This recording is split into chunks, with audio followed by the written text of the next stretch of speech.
Subscribe to our YouTube channel and press the bell icon for the latest updates.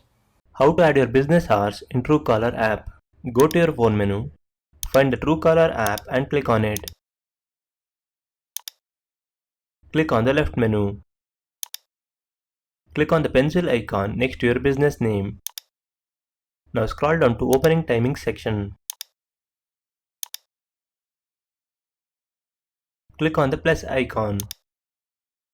If your business hours is different for each day, then keep this button on and set time for individual business days.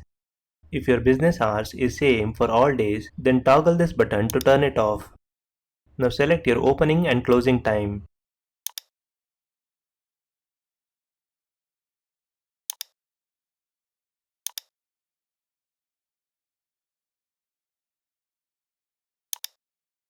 Select the days you are open for business.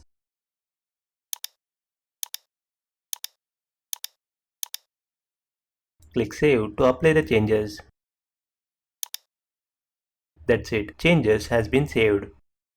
This is how you can add your business hours in Truecaller app. Thank you for watching.